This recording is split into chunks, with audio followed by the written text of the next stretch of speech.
Selamat pagi anak-anak. Puji Tuhan, hari ini kita ketemu lagi dan waktunya kita akan bersama-sama mendengarkan firman Tuhan.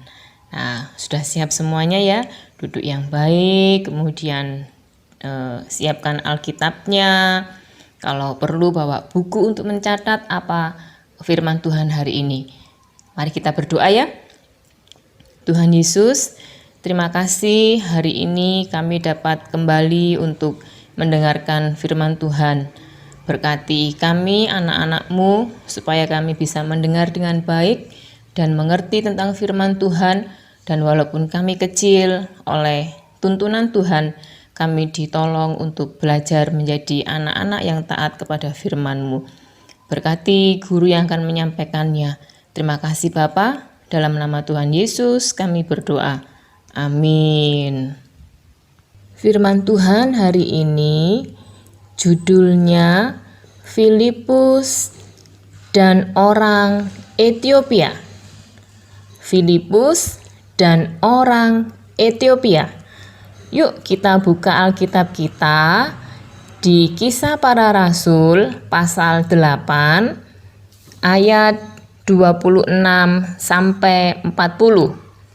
Kisah Para Rasul pasal 8 ayat 26 sampai 40. Bagian ini adalah bagian dari Kitab Perjanjian Baru. Ya, dibuka ya Alkitabnya ya. Kemudian perhatikan baik-baik apa yang tertulis di bagian itu. Apakah sudah ada yang pernah mendengar firman Tuhan tentang Filipus dan orang Ethiopia ini? Apakah kalian mengenal Filipus? Nah, kalau belum pernah mendengar dan ingin mengenal siapa Filipus, ya Ibu Yohana akan menceritakan tentang firman Tuhan ini kepada anak-anak. Nah, tapi sebenarnya firman Tuhan ini bukan tentang Filipus dan orang Ethiopia itu. Firman Tuhan ini tentang Tuhan Yesus, tentang kasih Allah, kasih Tuhan Yesus kepada manusia, kasih Tuhan Yesus kepada orang-orang berdosa, kasih Tuhan Yesus kepada anak-anak karena Tuhan Yesus ingin anak-anak menjadi anak yang taat, anak yang selamat di dalam kasih Tuhan. Siapa sih Filipus itu dan juga siapa sih orang Ethiopia itu? Lalu bagaimana ya mereka bisa bertemu? Nah, anak-anak, Filipus dalam bagian cerita ini berbeda dengan Filipus dari 12 murid Yesus. Filipus dalam cerita ini adalah 7 diaken atau 7 penginjil yang dipilih oleh murid-murid Tuhan Yesus yang ditulis dalam Kisah Para Rasul pasal yang ke-6.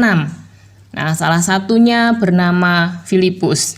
Lalu kemudian dia adalah orang yang diurapi oleh Tuhan Yesus yang diberikan kuasa, diberikan hikmat, menjadi orang yang pintar, orang yang cerdas, yang kemudian memberitakan kabar tentang kasih Kristus kepada orang-orang yang belum percaya. Nah, sedangkan orang Ethiopia ini, dia adalah seorang pembesar. Apakah karena badannya besar ya dia disebut seperti itu? Oh, bukan. Ternyata pembesar itu maksudnya orang Ethiopia ini adalah orang yang punya pekerjaan yang sangat baik. Ia punya jabatan yang sangat penting. Ya, ia adalah seorang kepala keuangan di suatu negara atau di suatu negeri, yaitu negeri Ethiopia. Nah, ia orang yang sangat terhormat, karena itu disebut sebagai seorang pembesar.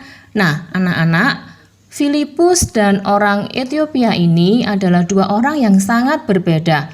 Filipus berasal dari Yerusalem dan pembesar ini berasal dari Ethiopia. Satu tempat yang sangat jauh dari Yerusalem. Tetapi kemudian mereka bertemu dan oleh karena kasih Kristus, lalu Filipus menolong sehingga orang Ethiopia ini bisa mengenal Kristus. Anak-anak, Filipus adalah murid yang rajin belajar. Ia setia ikut Tuhan Yesus. Apa yang diajarkan Tuhan Yesus, ia selalu mentaatinya. Ia belajar memberitakan tentang kasih Tuhan Yesus, bahwa Tuhan Yesus datang ke dalam dunia ini untuk menyelamatkan orang-orang yang berdosa. Kemanapun Filipus pergi, ia selalu memberitakan tentang kasih Tuhan Yesus, agar orang-orang percaya dan diselamatkan. Nah, Filipus sudah membawa banyak teman-temannya bertemu dengan Tuhan Yesus, percaya kepada Tuhan Yesus. Pada suatu kali ketika Filipus berada di kota Samaria, datanglah seorang malaikat Tuhan menemui Filipus, dan malaikat itu berkata kepada dia, "Filipus, pergilah ke Gaza. Di sana engkau akan bertemu dengan seorang dari Ethiopia. Orang itu baru saja pulang dari ibadah di Yerusalem. Dan di keretanya itu ia sedang membaca kitab. Dan nanti jelaskanlah bagian kitab yang ia baca itu agar ia dapat mengerti tentang kasih Kristus." Filipus taat. Ia pergi seperti apa yang dikatakan oleh malaikat Tuhan itu kepadanya. Ia ke Gaza untuk menjumpai orang Ethiopia itu. Nah, dalam perjalanan pulang dari Yerusalem itu, orang Ethiopia itu sedang membaca kitab Yesaya. Ia membaca dengan sangat keras gulungan kitab tersebut. Nah, kemudian Filipus mendekati orang Ethiopia itu. Dan dia bertanya kepada orang Ethiopia itu, "Tuan, mengertikah apa yang Tuan baca itu?" Dan jawab orang Ethiopia itu, "Bagaimana aku dapat mengerti kalau tidak ada yang menjelaskannya kepadaku? Bagaimana aku bisa tahu, bisa paham kalau tidak ada yang membimbing aku?" Lalu kemudian orang Ethiopia itu meminta supaya Filipus naik dan duduk di sampingnya di kereta kuda yang ia tumpangi. Nah, kemudian Filipus menjelaskan tentang apa yang dibaca oleh orang Ethiopia itu. Filipus mengatakan bahwa, "Tuan, apa yang Tuan baca ini adalah tentang Yesus Kristus. Apa yang Tuan baca ini adalah tentang kasih Tuhan Yesus. Ia mengasihi seluruh umat manusia di dunia ini. Ia mati supaya kita orang-orang berdosa mendapatkan kehidupan yang baru, hidup yang kekal bersama-sama dengan Kristus.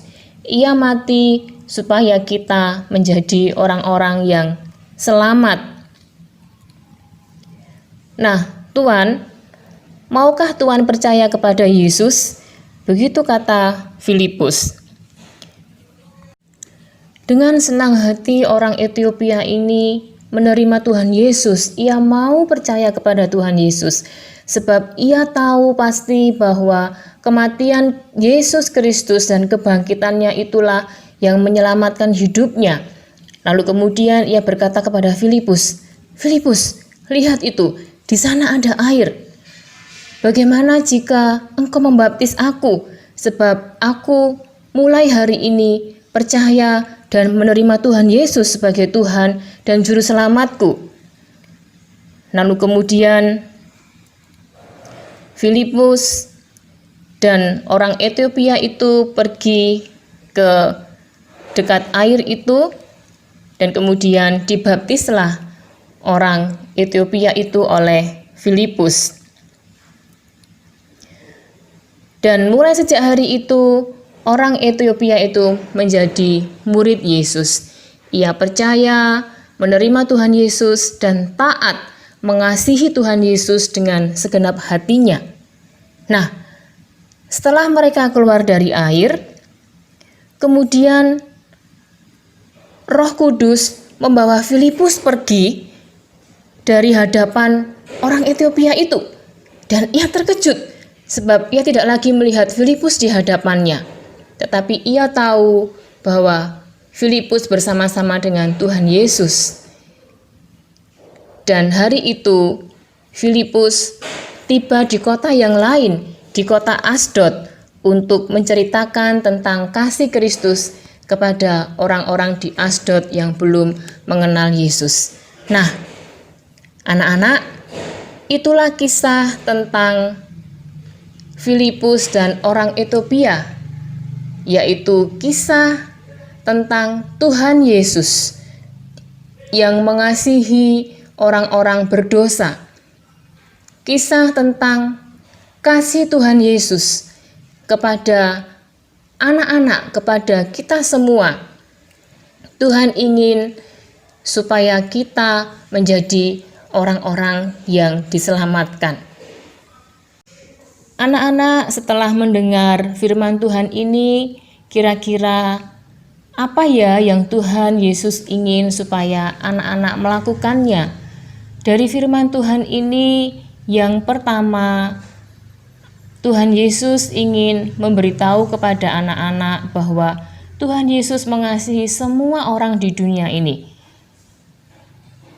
Orang berkulit putih, orang berkulit hitam, orang Jawa, orang Cina, orang Batak, orang mana saja dikasihi oleh Tuhan Yesus. Dan Tuhan Yesus ingin semua orang tahu tentang kasih-Nya. Nah, yang kedua, seperti Tuhan Yesus meminta Filipus untuk menceritakan tentang kasih Yesus kepada orang-orang lain, maka Tuhan Yesus ingin supaya anak-anak juga belajar seperti Filipus, menceritakan tentang kasih Tuhan Yesus kepada teman-teman, kepada kakek, kepada nenek, kepada saudara-saudara. Nah, bagaimana caranya bisa cerita tentang kasih Yesus?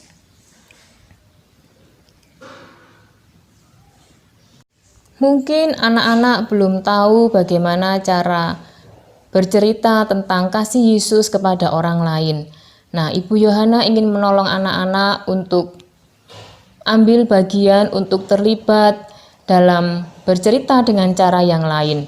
Nah, dalam 1 minggu ini, Ibu Yohana memberi tugas kepada anak-anak untuk berdoa bagi anak-anak di tempat yang lain yang sedang mengalami kesulitan untuk mendengarkan tentang kasih Yesus. Nah, yang pertama, berdoa untuk anak-anak sekolah minggu di negara Korea Utara. Di mana nih ya? Jauh dari Indonesia. Anak-anak sekolah minggu di Korea Utara, mereka sangat susah untuk mendengar tentang kasih Yesus. Tapi anak-anak harus berdoa buat mereka. Selama 1 minggu ini doakan supaya Tuhan memberi orang-orang yang berani datang ke sana untuk menguatkan, untuk bercerita tentang kasih Yesus kepada anak-anak sekolah minggu di sana, supaya mereka juga mendengarkan tentang kasih Yesus seperti yang anak-anak dengar di tempat ini. Itu yang pertama. Nah, yang kedua, anak-anak berdoa untuk gereja-gereja di Indonesia. Ya, satu saja deh, gereja di Jawa Barat. Ya, gereja di Jawa Barat yang mengalami kesulitan untuk melaksanakan kebaktian. Ya, didoakan. Nah, mohon bantuan papa mama untuk mendampingi anak-anak, untuk menuntun anak-anak bisa sebelum tidur di malam hari atau pagi hari, bagaimana waktunya silakan diatur untuk mendampingi anak-anak menaikkan 2 pokok doa ini. Itu ya tugasnya, selain ada 1 bagian firman Tuhan yang akan menjadi ayat hafalan kita di minggu ini. Nah, ayat hafalannya ada dalam kitab Roma pasal yang ke-10 ayat yang ke-14. Wah, panjang banget tuh. Bagaimana menghafalnya ya? Tentu tidak semuanya ya. Roma 10 ayat 14 bagian C yang terakhir sendiri, yang berbunyi demikian: bagaimana mereka mendengar tentang Dia jika tidak ada yang memberitakannya? Roma 10 ayat 14C. Bagaimana mereka mendengar tentang Dia jika tidak ada yang memberitakannya? Nah, ini ayat hafalannya. Jadi dibaca setiap kali mau berdoa untuk dua pokok doa tadi ya, ayat hafalannya. Oke, terima kasih anak-anak untuk responnya mendengar firman Tuhan hari ini. Ibu Yohana sangat senang, bangga dan merindukan kalian menjadi anak sekolah minggu yang bertumbuh dalam iman dan kasih kalian kepada Tuhan Yesus dan kepada orang tua dan kepada sesama kalian. Kita akan berdoa. Mari kita berdoa. Tuhan Yesus, terima kasih untuk firman Tuhan hari ini yang sangat memberkati kami, karena kami tahu bahwa Tuhan Yesus mengasihi kami dan Tuhan Yesus juga ingin orang-orang lain memperoleh kasih Tuhan seperti yang kami dapatkan.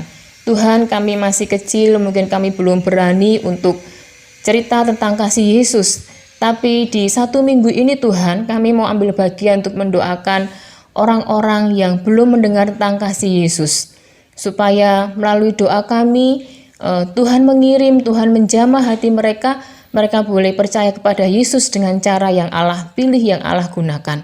Terima kasih Tuhan, berkati kedua orang tua kami yang akan menuntun kami sepanjang 1 minggu ini untuk belajar melakukan firman Tuhan dalam hidup yang kami jalani. Berkati semua guru-guru sekolah minggu di GKN Maranatha, Tuhan topang hidup mereka. Terima kasih Bapa, kami bersyukur untuk sekolah minggu hari ini dan berdoa dalam nama Tuhan Yesus. Amin. Terima kasih sekali lagi, berkat Tuhan atas anak-anak semuanya. Hidup sehat dan kuat iman dalam Tuhan. Haleluya.